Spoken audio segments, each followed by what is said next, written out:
السلام عليكم ورحمة الله وبركاته. OBN هورن في أفريقيا أمارنيا زجاجة كفل እንኳን ለዒድ አልፊጥር 1446ኛው ዓመተ ሂጅራ እንኳን አደረሳችሁ ይለናል። ይህን የዒድ አልፊጥር ልዩ መሰናዶ ከጃፈር ዳውድ ቤት የአንዋር መስጂድ ጀማዓ አባል ነው እንደዚሁም የአንዋር መስጂድ ጀማዓ ወጣቶች ጋር አንድ ላይ ሆነን እናሳልፋለን። እንደዚሁም ሼክ ሰመተር ማህሙድ ከኛ ጋር አሉ። ስለ ዒድ እንዴት እንደምናሳልፍ እንደዚሁም ደግሞ ዘካት አልፊጥርን እንደዚሁም በአጠቃላይ ዒድ ስናሳልፍ ምን ማድረግ እንዳለብን ያስታውሱናል። መልካም ቆይታ እንመኛለን። ዒድ ሙባረክ።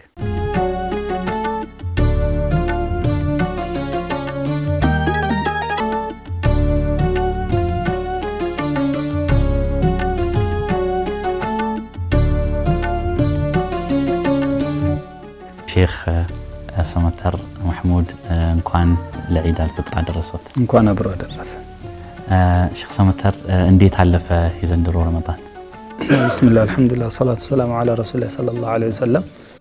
ያው መቼም እንደሚታወቀው ረመዳን በየአመቱ ራሱን የቻለ ድባብ አለው። ራሱን የቻለ ደግሞ ያው ይዞ የሚመጣው የራሱ ስጦታዎችም ከኸይራቱም ከዱንያውም ከአኺራውም ስጦታዎች ራሱን የቻለ ይዞ የሚመጣበት ሂደቶች አሉ። አልሐምዱሊላህ ከሌላም ለየት ባለ መንገድም እንደዚሁም እንደማንኛውም ረመዳን ጥሩ ረመዳን አሳልፈናል ብለን እናስባለን ኢንሻአላህ። ረመዳን አላህ ዋጅብ ያደረገው ከጾም ባሻገር እንደ አመታዊ መድረሳ ነው ይላሉ ዑለማዎች። ሰው ሁለንተናዊ ለውጥ እንዲያመጣ ከጤናው ጀምሮ ከአላህ ጋር መቅረብ ጀምሮ ፈሪሃ አላህን እንደዚሁም ደግሞ ወንድሞቹን በሰደቃ እንደዚሁ በተለያየ ኸይር ስራ ማስታወስ ጀምሮ ይሄ ረመዳን አንድ ሙስሊም ምን ይዞ ሊወጣ ይገባል? ረመዳን ዑለሞች በሚያስቀምጡበት ሂደት በአምስት አንግል ነው ጥቅሞቹ የሚታየው። አንደኛ መንፈሳዊ ጥቅም አለው። ረመዳን ራሱን የቻለ የመንፈሳዊ ጥቅም መገለጫ ነው። ምክንያቱም ያው ተቅዋውን ያዳብርበታል፣ የአላህን ሙራቀባ። ምክንያቱም ይብላ ይጠጣ ሐቂቀተን ይጾም አይጾም ከአላህ ውጪ የሚያውቀው የለም። ለዚህ ሙራቀባን የአላህን መጠባበቅ አላህ ይከታተለኛል የሚለውን ሙራቀባ ያዳብርበታል። ሶስተኛ ደግሞ ረመዳን በዋናነት ዑለሞች የሚጠቅሱት የአማና መገለጫ ነው ይላሉ። ምክንያቱም ታማኝነትን በረመዳን ነው ሰው የሚያስመሰክረው። በአላህ ሐቅም ተጠያቂ ነው፣ በሰውም ሐቅ ተጠያቂ ነን መቼም። አላህም ያው ያእምሩኩም አን ቱአዱል አማናቲ ኢላ አህሊሃ ነው፣ ለአማናን ለአባቱ መልሱ ነው። ስለዚህ አላህ ረመዳን ጾምን የመሰለ ታላቅን ዒባዳ በአደራ መልክ ነው የሰጠንና ሐቂቀተን ጾመናል ወይስ አልጾምነውም የሚለው አማናውን መልሰናል አልመለስንም፣ ይሄ ትልቁ የአማና መገለጫ ነውና በመንፈሳዊ በኩልም ስናየው ብዙ ከዚህም የዘለለ ዑለሞች የሚዘረዝሩለት ጥቅሞች አሉት፣ የሚያዳብራቸው ተግባራቶች አሉ። ማህበረሰባዊ ጥቅም ደግሞ አለው። ረመዳን ላይ ያው ረሱል ሰለላሁ ዐለይሂ ወሰለም በተለያዩ ሐዲሶቻቸው እንደሚገልጹት የመደጋገፍ ወር ነው፣ አንዱ አንዱን የሚያስፈጥርበት ወር ነው፣ ኸይር ላይ የሚሽቀዳደም ወር ነው፣ የቸርነት ወር ነው። እሳቸው ከማንም በላይ ቸር የነበሩበት ልክ ሐታ ከተለቀቀ ወይ ደግሞ ከተሰጠ አውሎ ነፋስ የበለጠ ወይ ደግሞ ልቅ ከሆነ ወደብና ገደብ ከሌለው አውሎ ነፋስ የበለጠ ቸርነታቸው የሚጣደፍና የሚፋጠንበት በተለይ ደግሞ የመጨረሻው አስሩ ላይ የበለጠ ቸርነታቸው የሚጎለብትበት ጊዜ ስለነበረ እንደ አጠቃላይ ስናይ ማህበረሰቡ ጋር ያለንን ምክንያቱም ማህበረሰቡ ያው የተራበና ያልተራበ ይኖራል፣ እንደገና ደግሞ ያገኘና ያጣ ይኖራል። ለዚህ ሁሉም የሚደጋገፍበት ሁሉም የሚቻቻልበት ነው። ሐታ አመት ከአመት የጾምን ህመም እንኳን ያላየ ወይ ደግሞ ረሃብ የሚባል ነገር እንኳን ያልገጠመው ሰው አላህ Subhanahu Wa Ta'ala የረሃብን አስከፊነት የችግርን ምን ያህል አደጋ እንደሆነ ጎጂነት አላህ ለማስተማር ሀብታሙንም ሳይቀር ትእዛዙን ለሁሉም የጋራ አደረገ። ምክንያቱም ሁሉም የጋራው ሲሆን ሀብታሙም ይጾማል፣ ደሃውም ይጾማል። በዛ አጋጣሚ ሀብታም የደሃ ድህነቱ ምን እንደሆነ የረሃቡ ስሜትና ህመም ምን እንደሚመስል የሚገነዘብበት ያን ነገር መረዳቱ ደግሞ ያው ለመረዳዳት ለመተጋገዝ የሚጠቅም ነው። ከዛ በዘለለ ደግሞ የጤናም ጥቅም አለው። ያው ሐዲስ ላይ ጾሙ ተሲሑ ይላሉ አይደል? ጤንነትን ከፈለጋችሁ ጾሙ ይላሉ። ምክንያቱም ከደም ቧንቧ መዘዋወር ጀምሮ ከሱካር ጋራ ከደም ግፊት ጋራ ከተለያዩ ሐታ አንዳንድ ዑለሞች ከካንሰር ጋር ከእጢ ጋራም የእጢ በሽታም ጋር ያያይዙታል። በብዙ አይነት አንግል ጤንነቱ የሚገለጽ ነው እና ይሄን ሁሉ እንግዲህ ረመዳን ላይ አላህ Subhanahu Wa Ta'ala ጾሙ ላይ ሲያዘን የአኺራ ስጦታው ብቻ አይደለም በዱንያም ላይ እነዚህ ነገራቶች ለአባት በዱንያ ላይ ያለ ነው ጥቅሙን የሚመልሱት። ቸርነት ለአባት የሚመልሰው በዱንያ ላይ ነው። አንተ ሌላ ሰሰጥ ሌላ አላህ ደግሞ ይሰጣል። አንፊቅ ይንፈቅ አለይክ ነው። ጤንነትህን ደግሞ ስትጠብቅ ለልጆችህም ለቤተሰብህም ከስቡ ለሚወጅብብህ ሰውም ለመከሰብም ጤንነት ያስፈልጋል። ለዒባዳውም ለዱንያውም ለአኺራውም ያው ከስቡም ያስፈልጋል። ለዛ ደግሞ ዓፊያ ያስፈልጋል። ዓፊያ የምታገኘው ደግሞ በጾሙ ነው። መንፈሳዊ ሲስተካከል ደግሞ ከማህበረሰባዊ ጋር ያለህ ግንኙነት ደግሞ ያማረ ይሆናል። ምክንያቱም መንፈሳዊው ሂደቱ ያልተስተካከለ ከራሱ ያልታረቀ ሰው ጀ ማህበረሰብ ላይ ያለው ሪሌክሽን በምንም አይነት መንገድ ሊስተካከል አይችልም። እና እነዚህን ሁሉ ስናይ ረመዳን ያው መቼም ማለፍ ያለበት አላህን በመፍራት የአኺራን ስራ በመስራት ላይ ብቻም ሳይሆን ሐታ በዱንያም በኩል ምን ያህል አስተዋጽኦ በጾም ማበርከት አለብን የሚለው ነገር የበለጠ መታየት አለበት። ለዚህ ነው አንዳንድ መሻይኾች አንዳንድ ዑለሞች ከረመዳን ውጭ አሁን ብዙ ሰው ሲከስብ ይታያል። ሐላል ስራ ይሰራል፣ ሱቁን ይከፍታል፣ ይለፋል፣ ይሯሯጣል። ረመዳን ላይ ደግሞ የሆነ ያው በ6 ሰዓት የመዝጋት የመድከም ነገር። አንዳንድ ዑለሞች ይሄ አይነት ሂደት የሚታይበት ሰው ረመዳን አልጾመም ነው የሚሉት። ሐቂቀተን ረመዳን ከጾመ ከስቡ የሐላሉ ከስብ ራሱ ከረመዳን ውጭ ከሚሰራው የበለጠ ነው መስራት ያለበት። ምክንያቱም የበለጠ ኸይርን የሚያጠነክርበት ነው እንጂ በረመዳን አማካኝነት ወደ ኋላ የሚጓተትበት አይደለም። ምክንያቱም ከስቡ ራሱ ዒባዳ ነው። ሐላል መከሰብ ዒባዳ ከሆነ ዒባዳ ላይ ደግሞ በረመዳን ያው እጥፍ ድርብ የሚባዛበት አጋጣሚ ስለሆነ ረመዳንን እንግዲህ በዚህ ሁሉ አይነት እይታ ስናይ የተለያዩ ኸይር ተሰርቶ የሚታለፍበት ኸይር የሚዘራበት እንደ አጠቃላይ ደግሞ ስናይ ረመዳን ያው 11ዱን ወራቶች የዘራናቸውን ኸይር ስራ ዑለሞች ያው ብዙ ጊዜ የሚሉት ረጀብ የመዝራት ሻዕባን የማጠጣት ረመዳን የማጨድ ወር ቢባልም ረጀብ ላይ የሚዘራው መቼ በተዘጋጀ መሬት ነው። ከረጀብ በፊት ያሉ ወራቶች እንግዲህ ከሸዋል ጀምሮ እስከ ረጀብ መሬቱን ነው የሚያዘጋጀው። ኮትኩቶ አዘጋጅቶ ምቹ ያደርገዋል። ከሸዋል ይጀምራል እስከ ረጀብ ድረስ። ልክ ረጀብ ሲገባ ተዘጋጅቷል መሬቱ። አሁን ዘሩን መዝራት ነው። ከዛ ነው ሻዕባን የሚያጠጣው፣ ከዛ ነው ረመዳን እንግዲህ የሚያጭደው። ለዚህ ዞሮ ዞሮ ረመዳን የ11ዱ የኸይር ወራቶቻችን የሚታጨዱበትና ፍሬውን የምንበላበት እንጂ አዲስ ምንዘራበት አይደለም። በእንዲህ አይነት ሁኔታ ነው እንግዲህ ረመዳን የሚያልፈው። ጥሩ ፖይንት ነው ያነሱት። በተለይ አሁን ያሉት ነገር ላይ ረመዳን ብዙ ጊዜ ሰው ረመዳን ሲገባ ዘው ብሎ ይገባል ኢባዳ ውስጥ ሁሉም ነገር። ከዛ ደግሞ ሲያልቅ እርግፍ አድርጎ የመተው ነገር አለ እና ይሄ ነገር ብዙ ጊዜ ይደጋገማል አላህ ያዘነለት ሲቀር እንጂ። ረመዳን ታዲያ ምንድነው ጥቅሙ? ረመዳን ዑለማዎች ላይ ተኮኑ ረመዳንን ተገዢ አትሁኑ የሚል አለ፣ አላህን ተገዙ የሚል እና ምን መልእክት ያስተላልፋሉ? ረመዳን ብቻ ላይ ትኩረት ሰጥቶ ረመዳን ውጪ ደግሞ ወደ ነበረበት ወይም ደግሞ ሁሉም ነገር ረመዳን ላይ ያገኘውን ሁለንተናዊ ለውጥ እርግፍ አድርጎ የመተው ነገር እንዴት ነው? ያው ልክ እንደጠቀስከው ዓቢዱ ረመዳን መቼም ረመዳንን ብቻ የሚገዛ ሰው ይሄ የረመዳን ተገዥ ነው። ለዚህ የሰለፎቻችን ወይ ደግሞ የሳዳቶቻችንን ረመዳን ካየን ብዙ ጊዜ አንድ ያኒ ኢብኑ ዓጣኢላህ ሰከንደሪ ያው ይታወቃሉ ሒከም ዓጣኢያቸው ላይ እና ሌሎችም በርካታ ኪታቦች አላቸውና እሳቸው ኢብኑ ዓጣኢላህ ምን ይላሉ? ሰው በአመት ረመዳን ሲመጣ ይደሰታሉ ይላሉ። ዓሪፎች ግን አመቱ ሙሉ የነሱ ረመዳን ነው። አሁን የኛ ረመዳን አንድ ወር ናት። ሙምኪን አያመ ማዕዱዳት 29 30 ሊሆን ነው። የዓሪፎቹ የሳዳቶቹ ረመዳን አመቱን ሙሉ ነው። እንዴት ነው አመቱን ሙሉ ረመዳን የሆነው ከተባለ 6 ወር ዱዓ ነው የሚያደርጉት። ረመዳን ካለፈ በኋላ 6 ወር ሙሉ ያ አላህ ያሳለፍነው ረመዳን ተቀበላል። ኢዘን ከረመዳን ጋር ያላቸው ቁርኝነት 6 ወር ሄዷል በዱዓ በልክ። አሁንም ልክ 6 ወሩ ሲያልቅ ደግሞ ለቀረው 6 ቀን ወር ደግሞ አላሁመ በልግና ረመዳን ይላሉ። ያ አላህ ረመዳን አደርሰን። ለዚህ አመቱን ሙሉ ከረመዳን ጋር ያላቸው ቁርኝነት በዚህ ሂደት ነው። ሌላኛው ደግሞ ዑለሞች ምንድነው የሚጠቅሱት? አንድ ሰው አላህ ረመዳኑን እንደተቀበለው ሙምኪን ጾሙን አላህ ተቀባይነት እንደሰጠው በምንድነው ማረጋገጥ የሚችለው? ብዙ ምልክቶች አሉ። አንዳንድ ዑለሞች እስከ 30 ምልክቶች ይጠቅሳሉ።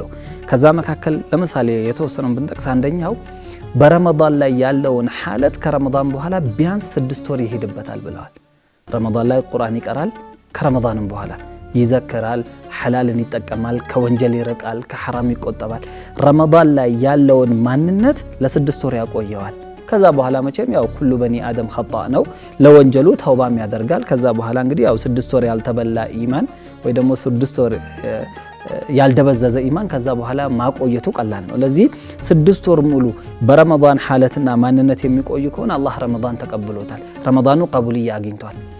ቢያንስ ግን 6 ወሩ ልክ ረመዳን እንደወጣ አብሮ የሚወጣ ከሆነ ይሄ ሰው ረመዳኑ ላይ ቀቡልያን አላገኘም፣ ይሄ ሰው በረመዳኑ ላይ ተቀባይነቱን አላህ አልሰጠውም የሚል ነውና ዋናው እንደ መልእክትም የምናስተላልፈው ያው ዋና ማለት የምንችለው ምንድነው ሰይዲ አቡበከር ረዲየላሁ ዐንሁ መቼም ረሱል ሰለላሁ ዐለይሂ ወሰለም ይታወቃል ወደ አኺራ ያለፉ ጊዜ እኮ ሰሐቦቹ ራሳቸውን ስተው አንዳንዱ በድንጋጤ ስካር ገብቶ አንዳንዱ ራሱን ስቶ ወድቆ አንዳንዱ እስከ መክፈር ድረስ ሙርተድ እስከ መሆን ድረስ ደርሷል ይላሉ ዑለሞቹና ያን ጊዜ እኮ ሰይዱና ዑመርን ታሪክ እንኳን ካስታወስክ ሰይፋቸውን መዘው እኮ ነው ገበያ ውስጥ የወጡት ረሱል ሰለላሁ ዐለይሂ ወሰለም ነብዩላህ ሙሳ ከአላህ ተውራትን ለመቀበል ጦር ሲና እንደሄዱት የ40 ቀን ቀጠሮ እንዳላቸው እንደዚህ ሆነው እሳቸው ከአላህ ጋር ተገናኝተው ሊመለሱ ነው።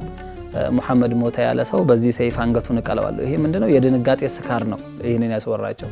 አቡበከር ግን ያረጋጉበት ነገር እስከ ቂያማ መልእክት እኮ ነው።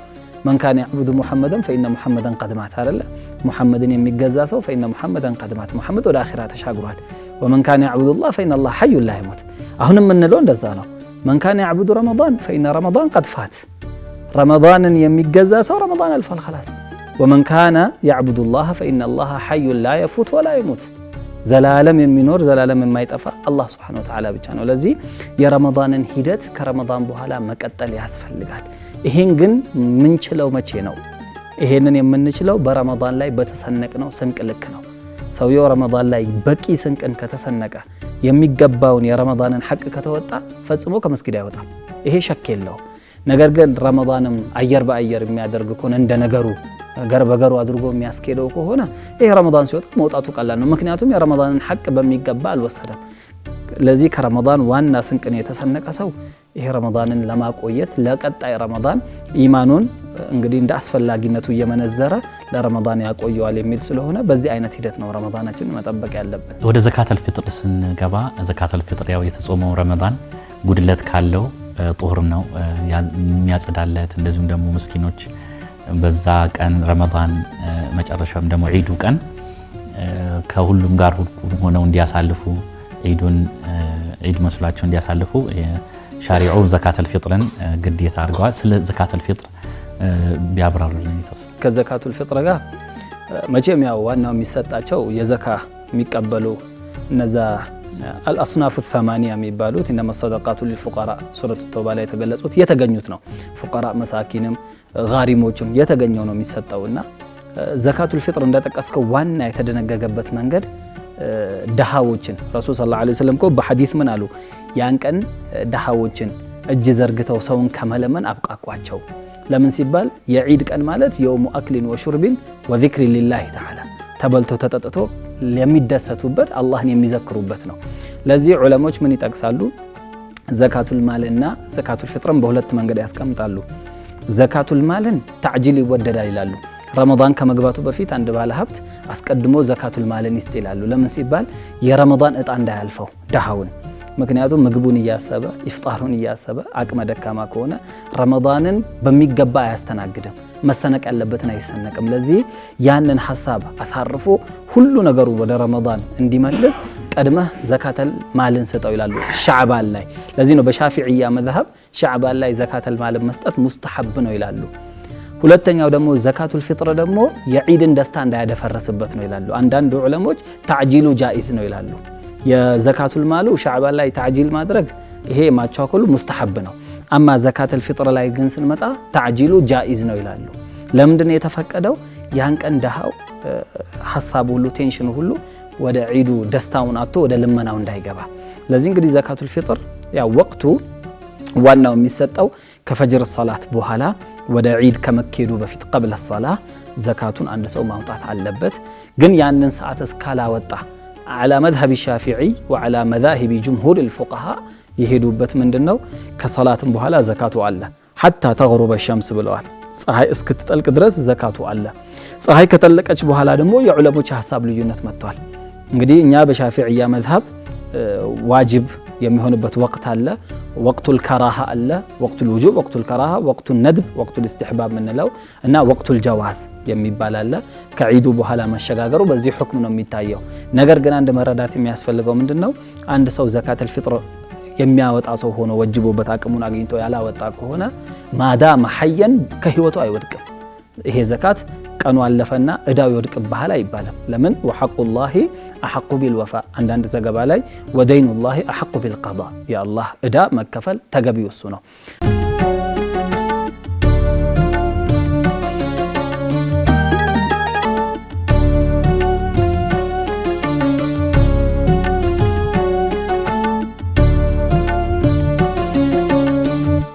የምናወጣው እንግዲህ እንደ አካባቢው ማህበረሰቡ አብዛኛው የሚበላው በጣም የወረደም ደሃ ሳይሆን በጣም ከፍ ያለው ሀብታም ለምን ከፍ ያለው ሀብታም የቅንጦት ነው የሚበላው ከፍ ዝቅ ያለው የመጨረሻ ደሃው ደግሞ ህይወቱን የሚያድንበትን ነው የሚመገበው ዋናው የሚታየው መሐከለኛው ሰው እሱ ዘካ የሚያወጣበት አካባቢ ላይ አብዛኛው ምንድነው የሚበላው ስንዴ ሊሆን ይችላል ጤፍ ሊሆን ይችላል ቴምር ሊሆን ይችላል ሩዝ ሊሆን ይችላል ይሄንን ነው የሚያወጣው ነገር ግን ዑለሞች ምን ይላሉ ወደ ተሻለው ከፍ ማለት አይከለከልም ወደ በታቹ ግን ዝቅ ማለት ክልክል ነው ለምሳሌ ጤፍ ከሆነ ከጤፍ ሩዝ የተሻለ ከሆነ ሰውየው ጤፍ እየወጀበበት እኔ ሩዝ አወጣለሁ ካለ ችግር የለው ለምን የተሻለው ነው የሰራው ነገር ግን ሩዝ ወጅቦበት ወደ ጤፍ ከወረደ ግን ዋጋው እስከወረደ ድረስ ይሄ አይቻልም ከፍ ማለቱ ግን ኸይር ነው ይሄንን ነው የሚያወጣው ምን ያህል ነው የሚያወጣው ያው ዑለሞች ሁለት ከግማሽም ጠቅሰዋል ኢህቲያጠን አንዳንዶቹ ደግሞ ሩብ ጉዳይ ለ3 በማዕና 275 ማለት ነው ለሶስት ሩብ ጉዳይ ብለዋል አንዳንዶቹ ግን የተሻለው 3 ነው ብለዋል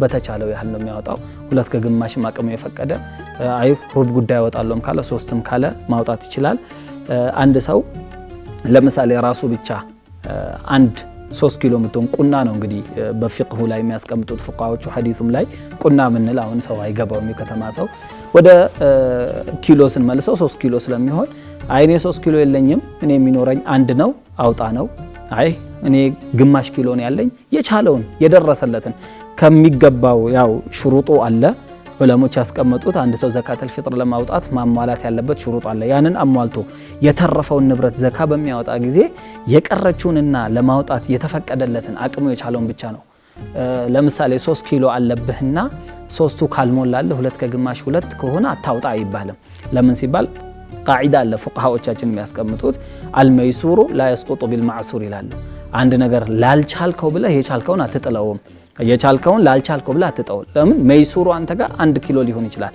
ማዕሱሩ ደግሞ 3 ኪሎ ሊሆን ይችላል አልመይሱሩ ላ يسقط بالمعسور ያለህን ሰጥ ነው የሚባለው አሁን ደግሞ ያው እንደ አካባቢያችን ወደ ብር ደግሞ ቀይሮ ዘካት የማውጣት ሂደት አለ ይሄንን ደግሞ ያው ፉቃሃዎቹ ያስቀምጡታል ዋናው ከዘካቱ የተፈለገው ምንድነው መልእክቱ ዋናው ከዘካ የተፈለገው ደሃው ማብቃቃት ነው ሐጃውን መሸፈን ነው ለዚህ ይሄ الأحظ للفقراء ምንድነው ከሁለቱ እጣዎች ሁለቱም ነሲብ ናቸው أحظ النصيبين ምንድነው ለሱ የተሻለው እህል መስጠቱ ነው ወይስ ለሱ የተሻለው ብር መስጠት ቂማውን አድርጎ በዋጋ መስጠቱ ነው ይሄ አንዳንዶቹ ምን አሉ የሚችል ሰው አላህ ኸይሩንና አቅሙን የሰጠው ሰው እህሉንም ሰጥቶ የሚያስፈጭበትም የሚጋግርበትም የሚያበስልበትንም አንድ ላይ ሳንቲሙን ከሰጠው የተሻለ ነው ይሄ ተበሩዕ ነው ተጠውዕ ነው ግዴታ ያለበትም ነገር ግን ካለበለዚያ አሁን ብዙ ቦታ የምናገኘው እህልም ቢሰጥ አንዳንዴ በውድ ገዝቶ ሰውየው ተነፍቶ በጣም ኺድማ ተደርጎ የሚሰጠውን እህል በወረደ ዋጋ የሚሸጥ ሰው ይታያል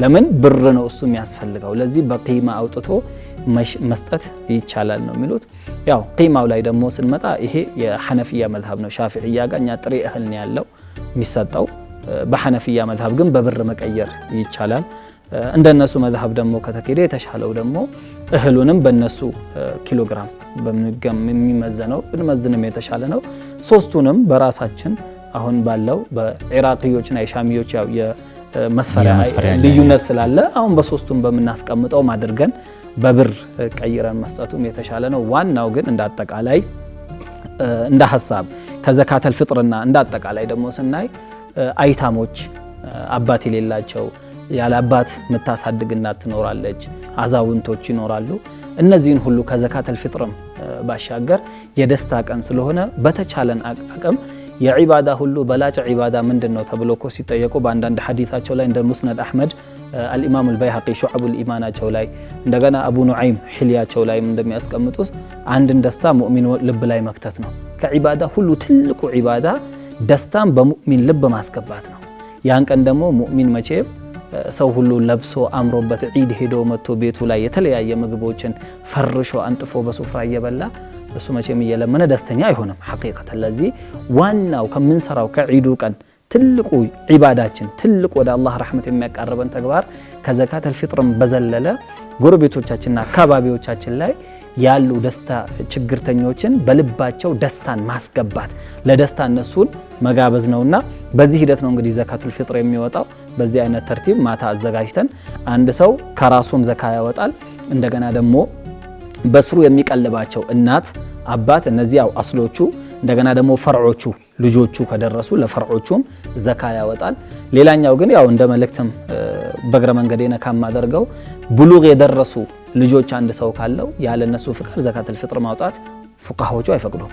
ምክንያቱም አንድ ልጅ ባሊግ ከሆነ አልጋ ቁራኛ እስካልሆነ እንደገና ደግሞ ሙዝሚን የሚያደርግ በሽታ እስከሌለበት ድረስ አባት ልጁን የመቀለብ ግዴታ የለበትም። ለብሉግ የደረሰ ልጅ ራሱን መቀለብ ነው ያለበት። አባት ያውጣለት አይደለም ዘካተል ፊጥሩን ሲያወጣ ግን ልጁን አስፈቅዶ ልጄ ሆይ ዘካተል ፊጥርህን ላውጣለህ ፍቀድልኝ ብሎ ለምን ካልፈቀደ ሰደቀቱ ሚነ ሰደቃት ብለዋል። ዝም ብሎ የሰጠው ሰደቃ ነው እንጂ ለልጁ ዘካት ሆኖ አይቆርም። ያ ደግሞ ችግር የሚፈጥረው ምንድነው? እሱ ላይ ይቀራል ማለት ልጁ ላይ ይቀራል። ልጁ ወጥቶልኛል ብሎ ያስባል፣ አባት አውጥቻለሁ ብሎ ያስባል። በመሃል የተሰጠው ሰደቃ ሆኖ ይቀራል። ለዚህ ለልጁ ፍቃድ መጠየቅ ያስፈልጋል። ለብሉግ የደረሰ ከሆነ እሱም አርጋ ቁራኛ ካልሆነ ለስራ አጋጣሚ የማይችልበት የጤንነት እውክ ላይ ያለ ከሆነ ያን ጊዜ ያው ማስፈቀድ ያስፈልገው። አልጋ ቁራኛ ልጅ ያለው ያወጣል ነፈቃው ስለሚወጅብ። ይሄ ካልሆነ ግን ልጁ ራሱን ማስተዳደር የሚችል እስከሆነ ድረስ ብሉግ ከደረሰ አስፈቅዶ ነው የሚያወጣው። ከዚህ ውጪ እንግዲህ ያው እንደገና ዘካተል ፊጥርን ደግሞ ስናወጣ ምን ሰጠውን እህል ደግሞ ያማረ ንጹህ አድርገን አላህ Subhanahu Wa Ta'ala ሱረቱል በቀራ ላይ እኮ ወላ ተየመሙል ኸቢሰ ሚንሁ ቱንፊቁና ወለስቱም ቢአኺዚሂ ይላል። ብትሰጡ ማትቀበሉትን ለሌላው አትስጡ ውዳቂውን። ለምን ያ ነገር ተመልሶ ላንተ ቢሰጥ የምትሸማቀቅበትን ለሌላው መስጠት የለብም። ለዚህ ታጥቦ ተበጥሮ ተስተካክሎ ተበጅቶ ቢሰጥህ በሚያስደስትህ ልክ አድርገህ ነው መስጠት ያለብህ። በዚህ ሂደት ኢንሻአላህ ዘካተል ፊጥሩ ማውጣቱ የተሻለ ነው ብዬ አስባለሁ።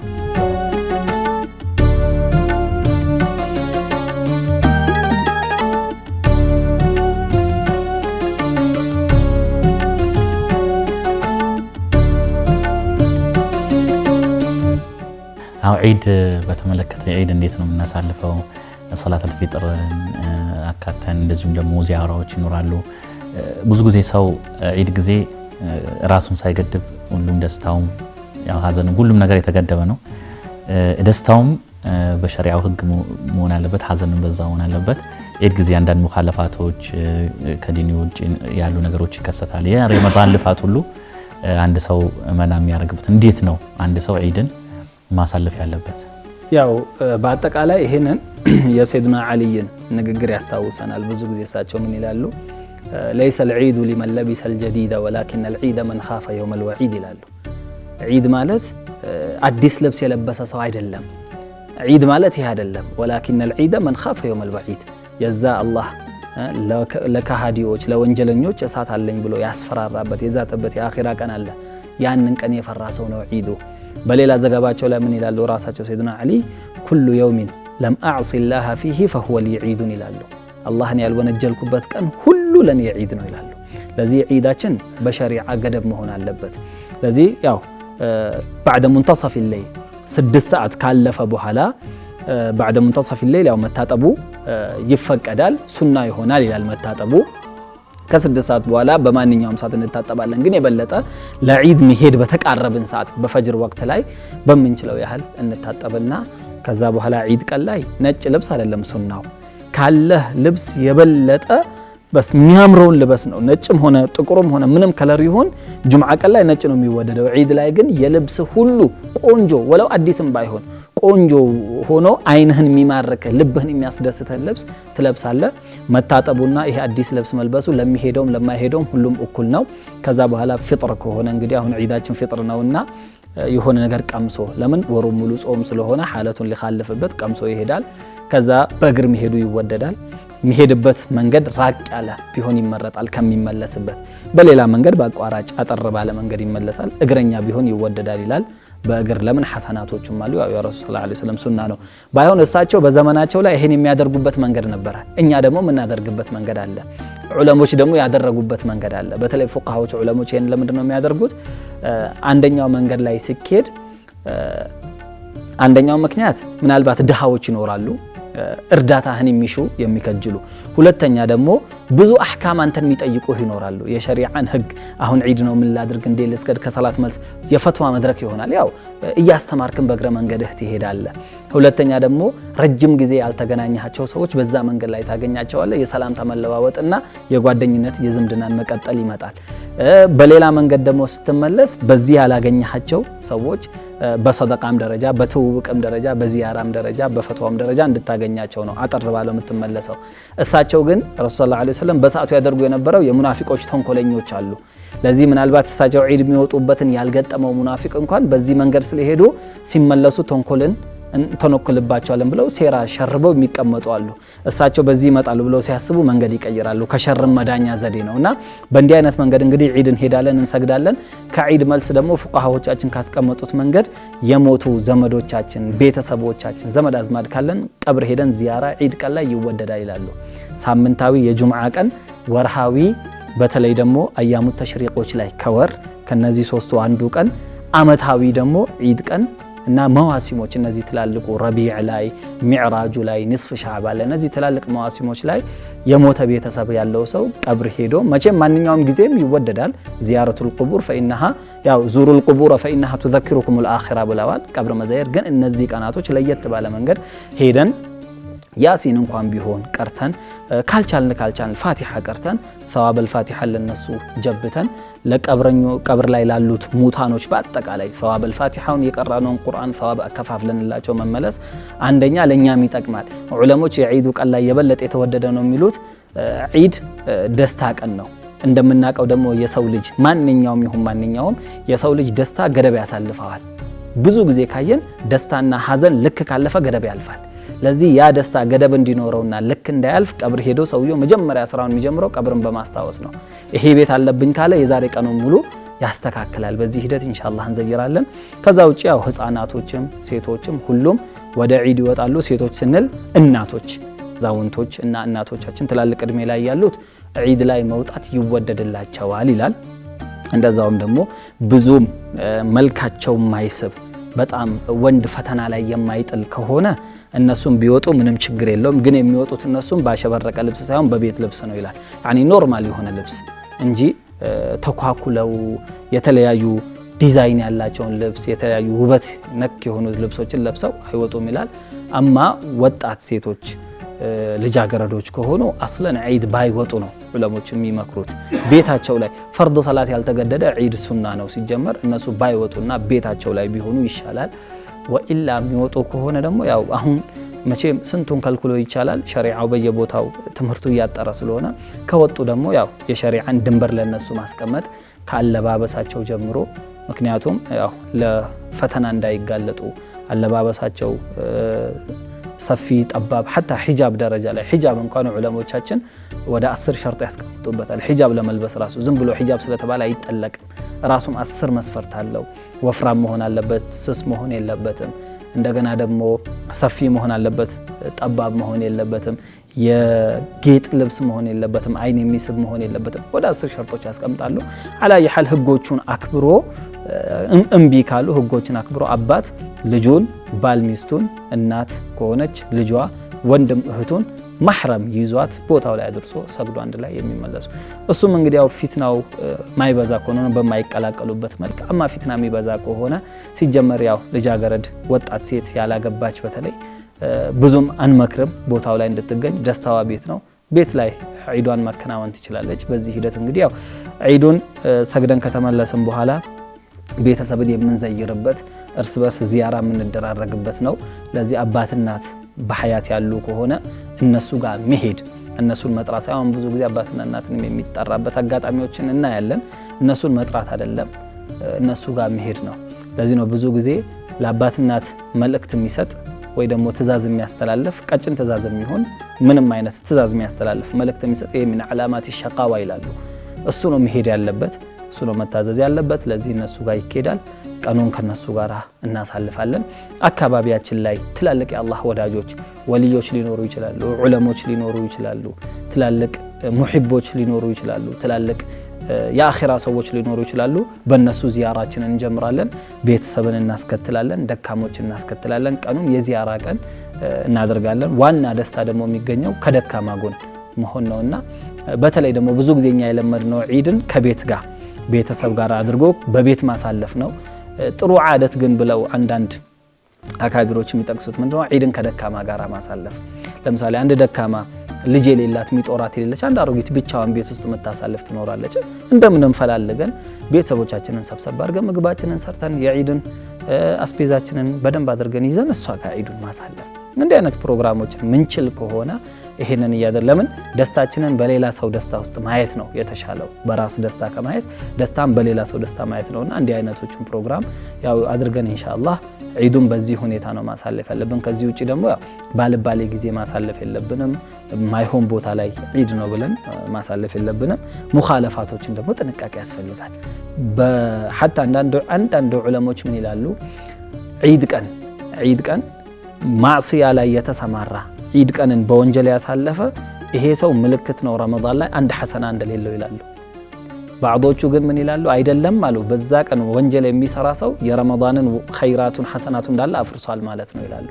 ለዚህ የመጀመሪያ ረመዳናችን ቀቡልያ አለው የለውም፣ ረመዳናችን አላህ ዘንዳ ምን እንደሆነ መልኩን ማወቅ ከፈለግን መጀመሪያ የዒዳችንን ውሎ ማየት ነው። ውሎህ ከተበላሸ ረመዳኑ ተበላሽቷል። ውሎህ የተስተካከለ ከሆነ ረመዳን ተስተካከለ። ለዚህ የወር ሙሉ ልፋትን በዚህ ውሎ ማፍረስ የለብንምና ይሄንን ውሏችንን በደንብ አድርገን በዚህ ሂደት ማየት አለብን። ጀዛኩሙላሁ ኸይረን ሼክ።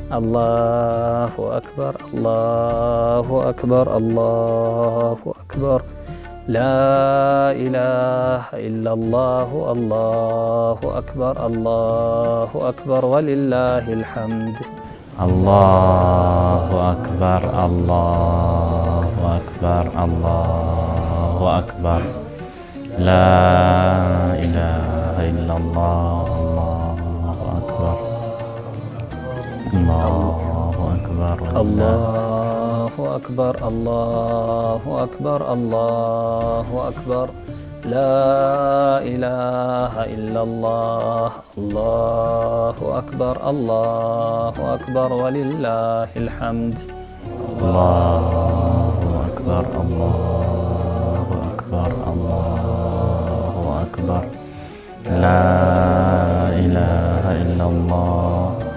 الله أكبر الله أكبر ولله الله أكبر الله أكبر الله أكبر لا إله إلا الله الله أكبر الله أكبر ولله الحمد الله أكبر الله أكبر الله أكبر لا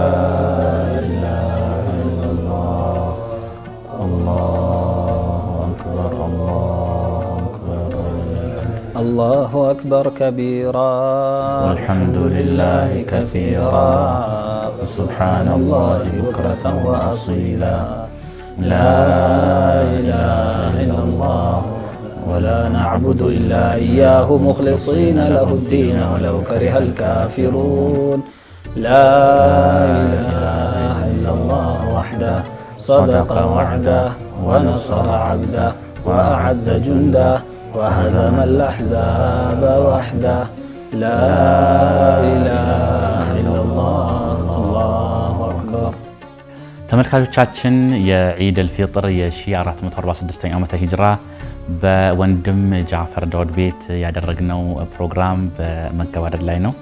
ፕሮግራማችንን ከማጠቃለላችን በፊት እንኳን ደረሳችሁ መልእክት ከጀማዓው የተወሰኑ ሰዎች ወስደን ፕሮግራማችንን እናጠቃላለን። 1446ኛው ዓመተ ሂጅሪያ ላይ ነን። ያው ለ1446ኛው ዓመተ ሂጅሪያ የዒድ አልፊጥር በዓል ለቤተሰቦቼ እንደዚሁም ደግሞ ያው ለልጆቼም እንደዚሁም ለመላው ቤተሰቦች ለመላው እስልምና እምነት ተከታይ በአጠቃላይ እንኳን ለዚህ ለተከበረው ለታላቁ የጾም ፍች ወይ ደግሞ የዒድ አልፊጥር በዓል በሰላም አደረሰን፣ እንኳን በሰላም አደረሳችሁ ማለት መልእክት ፈልጋለሁ። ለመላው የእስልምና እምነት ተከታይ እንኳን ለዒድ አልፊጥር በዓል በሰላም አደረሳችኋለሁ። እንደዚሁም ለቤተሰቦቼ እንደዚሁም ለሙስሊም በጠቅላላ እንደዚሁም ደግሞ ለአንዋር መስጊድ ወጣት ጀማ በጠቅላላ እንኳን ለዒድ አልፊጥር በሰላም አደረሳችሁ እላለሁ። መልካም የዒድ በዓል፣ ኢድ ሙባረክ። የዒድ አልፊጥር 1446ኛው ዓመተ ሂጅራ ልዩ መሰናዶ ያዘጋጀንላችሁ ይህን ይመስላል። እንኳን አደረሰን። ዒድ ሙባረክ።